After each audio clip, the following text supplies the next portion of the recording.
Someone here could be watching you. Pwedeng nakikita yung mga pagbabago nangyayari sa life mo. I've just seen the Page of Swords, no? Bago itong Wheel of Fortune. So, it looks like someone here na subaybayan niya kayo, yung inyo rito, no, na mga pinagdaanan, no? And yung mga pagbabago, no,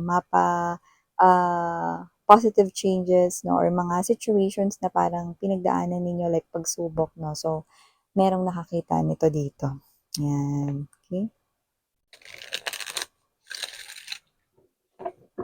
This is someone here you're familiar with.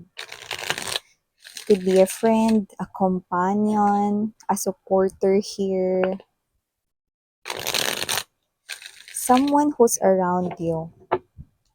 Right beside you. Okay. For some reason, mga babes, I'm picking up that song. Oh, my pretty, pretty boy. Alam yan? I love you. Diba? So, kasi naman tong energy na to, no? Pero hanggang doon lang sa pretty pretty boy yung ating na-pick up. So, pwedeng wala tayong gender dito, pero posibleng attractive siya physically or attractive yung kanya rito na energy or characteristics, personality, behavior, and pag-uugali. Ayan.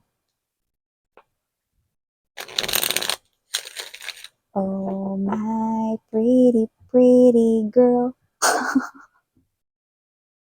Pretty, pretty boy ba yun?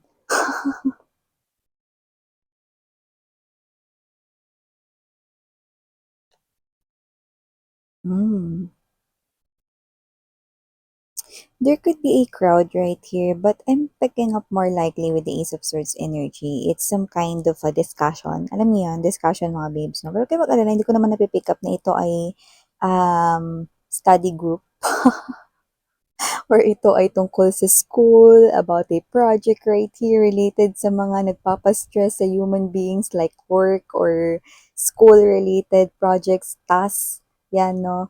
So, hindi, no? I do pick up that this is some kind of a, normal social discussion, maybe with a group of people, together with friends, together with, soul tribe, no? Yung mga parang mga favorite people, no, sa iyong life, no. It looks like meron ditong pinag-uusapan, no. So, ganung klase ng energy. And let's see.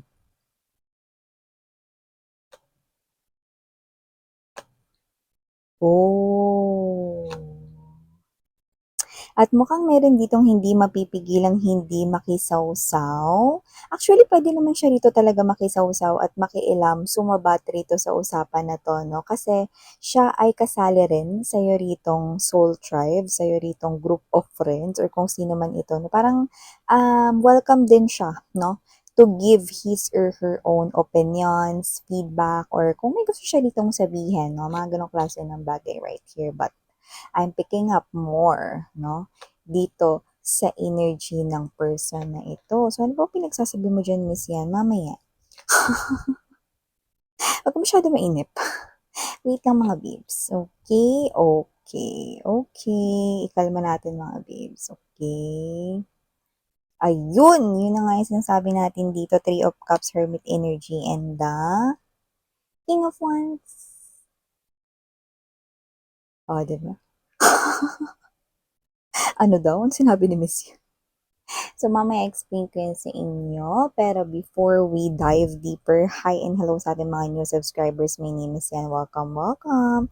At sa ating returning tambayers, thank you sa inyong walang sawang pagtambay. And of course, mga mahal, kung hindi nyo pa notes, meron po tayong other channel. Link is down below sa ating description box. So, if interested, just click that link para ma-redirect kayo dun sa ating other channel. No? Basta, just take only what resonates, okay? And syempre, wala tayong gender dito, pakatandaan babae, lalaki, LGBT, lahat welcome. Pwede rin pong i-switch at magkapalit-palit yung mga roles. Why?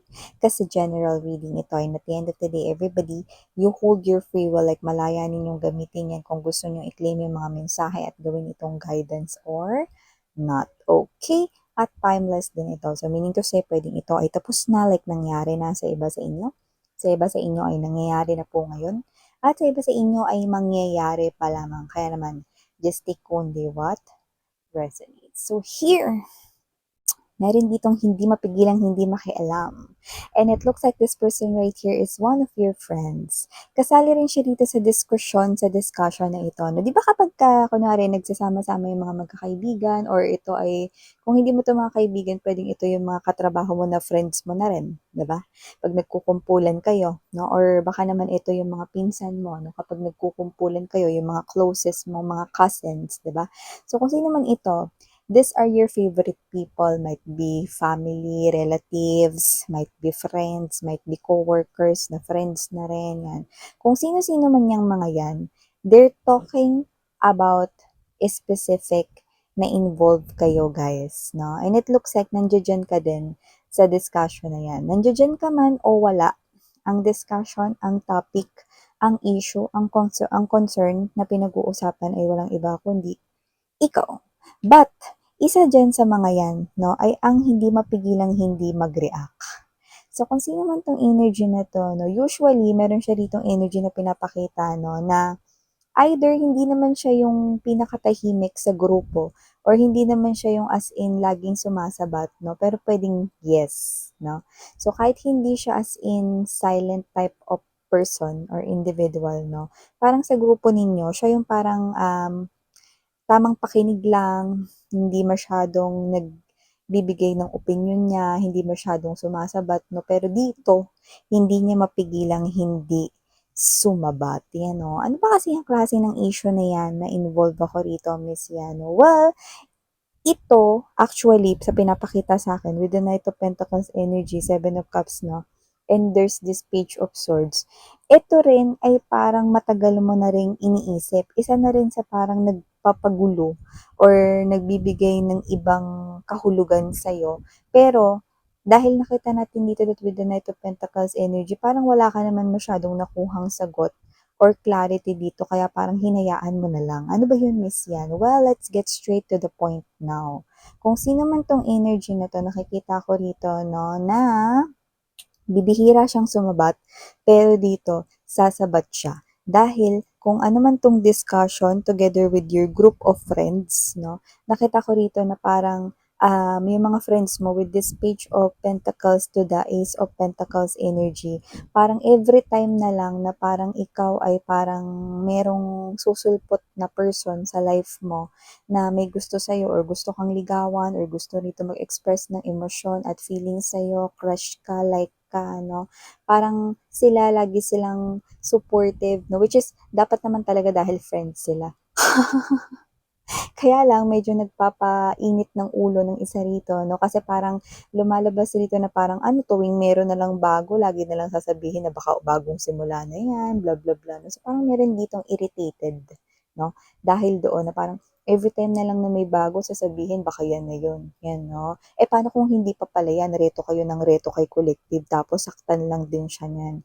Minsan kasi, hindi lahat ng mga tao, ano, yan, may mga ganun-ganun siya. So, ano ba yan, Miss Yan? Bitter lang ba yung friend ko na yan? O ang ibig mong sabihin ay tama ka? Dahil kung sino man tong friend na to, no, tama ka dahil ang sunod kong sasabihin, this person right here is someone na kaya nagiging ganyan at nagiging palasabat siya rito. Hindi naman talaga siya yung usual na taong sumasabat at nakikialam sa diskusyon. Pero pagdating sa'yo, no, ito siya na hindi mapigilan ritong sumabat, no, sa inyong mga kapwa friends or kapwa rito kasama dito sa usapan na to, no? Dahil ayaw niya rito yung energy na parang, nirereto kayo sa iba or sinasabi, o sige, try mo yan, na parang entertainin mo yung tao na yan. No? Ayaw niya ng ganun, no? This person here, yeah, possibly, meron siya ditong trust issues, especially sa mga strangers or mga bago-bago pa lang, no? At mga hindi mo pa nami-meet or nakikilala eventually, no? Pero alam mo yon mga babes, hindi sa wala siyang tiwala rito kasi yung ibang mga friends ninyo, kahit kilala na nila yung parang nirereto or ipapakilala sa inyo, wala pa ring tiwala ito. May trust issues pa rin siya. So, nakita ko rito na hindi siya bitter. Okay, there's something more into it. No? If you're gonna take a look at this one, I'm gonna mention it sa inyo maya-maya lamang. But with this Five of Coins energy. This person here, no, kahit na sabihin natin, sa grupo ninyo, example, 5 kayo, mga bibs, no, 4 yung gusto rito na parang um, entertainin mo yung bago, no, pero siya, ayoko. Kilalanin niyo muna yan, maigi, kailangan mag-spend muna siya doon ng ilang buwan na kilalanin niyo yan, maigi, baka mamaya, player pala yan, baka mamaya, yan, no? Ang dami niyang baka mamaya, ang dami niyang what ifs, no? Kaya kung sino man tong energy na to, no, this person right here, naku-confuse na rin po kayo sa kanya matagal na. Kaya lang with the Page of Swords energy, parang wala kayo masyado kasing napala, nasagot, no? So, lumalabas dito, wala tayo ditong gender, wala rin tayo ditong edad, pero lumalabas na posibleng ito ay ate-ate, kuya-kuya mo, no? Or parang baka mas matanda sa inyo, like, onni, oppa mo, no? Mga ganyan, no? Onni, ate, no? And oppa is yung parang ka-close na brother, no? Makakatandang brother, no? Parang ganyan, no? Or, kung wala naman ditong age, no? Concern lang ba talaga siya sa'yo? Or there's more to it, no? And matagal nang ganito, kaya parang minsan, kasi hindi naman kayo slow collective eh. Minsan, kahit noon-noon pa, nagbibigay na rin ng parang kakaibang signal or second meaning itong friend nyo na to na lumalabas ditong nagre-react. No? However, dahil napaka-minimal or napaka-konti rito no, ng parang sagot na hindi masyadong klaro kung may gusto ba siya sa inyo o wala, o concern lang ba siya sa inyo o meron pang higit pa dun, wala. No? Parang ang nangyari rito, testo. Di bale na nga, ayan no, baka concern lang talaga sa akin yan kasi friend niya ako or baka kasi kapatid yung turing niya sa akin yan, no. So parang ganun na lang, no? Naging parang fix na kayo dun sa ganong klase ng understanding. However, nakita natin dito, no, na parang ito na naman, may sitwasyon na naman ngayon, no, yung iba sa inyo, timeless to, pwedeng nangyari na ganun. Sa iba nangyayari na ngayon at sa iba yung mangyayari pa lang. But there will be a situation na ito na naman, meron na namang panibago rito na gusto kayong entertainin or baka meron ditong inirereto or ipapakilala sa inyo. No? So, nakita ko dito na naka-defensive mode na naman ito na friend ninyo na lumalabas dito at mukhang hindi niya mapigilang hindi mag-react, no? Well, with this Three of Cups energy, Hermit right here, King of Wands, nakita ko dito na itong person na to, no, if you're gonna take a look at more into it, pero kailangan siya yung makakuha ng sagot na ito. Yan, no? Makikita natin that there's more to it talaga. Okay? Kasi matagal nang may umusbong sa kanya ritong pagtangi sa inyo. Yan, no? Matagal nang may umusbong sa kanyang pagtangi, pag-ibig, ano man tawagin nyo dyan. Kaso nakaupo kasi, no, with this King of Wands energy ang tao na yan, no? So, hindi ko nakikita yung pagkilos dito. Pwedeng hindi pa siya gising sa katotohanan, like hindi pa malinaw na siya ay may gusto talaga sa'yo. Pero yun na yun kasi. Hindi niya lang siguro alam pa. Parang kailangan pang ispellingin yun sa kanya or kailangan pang sabihin yun sa kanya, no? However, kung sino man tong energy na to, no, this person here is hindi lamang basta ate-ate, kuya-kuya mo, no? Or hindi lamang basta out of concern, kaya siya rito ganyan sa'yo, kaya siya rito nagre-react, no, kapag kayo rito ay may parang usapin about love life, no? Yeah, alam mo kung bakit ganyan? Kasi alam mo sa sarili mo na sa iba niyo pang mga friends, hindi siya ganyan. Like, totally wala siyang pakialam.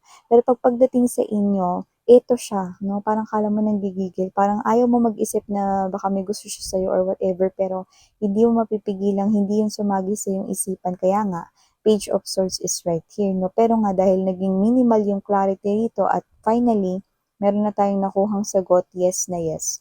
May gusto sa iyang tao na yan. It's just that, okay, yun ay ang bagay na posibleng hindi niya pa aware sa kanyang self or sarili. Hindi niya pa known sa kanyang feelings and emotions. No? So kung tatanungin niyo ako kung meron ba ritong paggalaw in the future, nakita ko rito na ngayon pa lang mga babes, no, actually may paggalaw na. Dahil nagre-react siya rito kapag meron ditong parang nirereto sa'yo, ipapakilala sa'yo, or pag meron ka ritong bagong kakilala, parang nagre-react na siya. Yung reaction na yun, umpisa na yun actually eh. 'Pag nagising ang kanya rito 'no, na parang diwa kamalayan at damdamin, posible dahil with the King of Wands energy, sa lahat ng courtyard, ang King of Wands energy, wala tayong gender, ang nagtataglay ng energy na I want it, I got it. Okay? So, hopefully makuha natin dito ang energy or karugtong nito like an extension of this reading here. Kasi this is something here, no, na hindi lang basta interesting, kundi mga babes, no, gusto rin nating malaman kung ano ba talaga ang kanyang role sa life mo. Siya lang ba ay friend na may major role na protektahan ka? Or siya ay isang main character na talaga namang nakatakda for ya, lalo na kung single ka pa. 'Di ba? So, yan yung ating pakakaabangan, lalo na mga babes, no? Etong ating mga energies ay napaka-fluid, no? Napaka-banayad lang ng flow. So, kahit na ganito yung reading natin dito, no? At nabwisit siya rito sa nanrereto sa inyo. Napakabanayad ng flow. So, hopefully makuha natin ang karugtong nito 'no, sa ating iba-iba pang mga magiging readings 'no. Ay, ano ba yun, Miss Yan, nakakabitin. I know. Wala tayong magagawa 'no. Kailangan natin ditong antayin ang susunod na kabanata 'no. Huwag natin pangunahan si universe. Ang importante, ang gawin natin ay trust the process. Yun ang gawin natin mga babes, okay? So, yata mga messages right here for you guys. Thank you so much again. I'm Miriana Onin, sarang Hail of Inlight. And,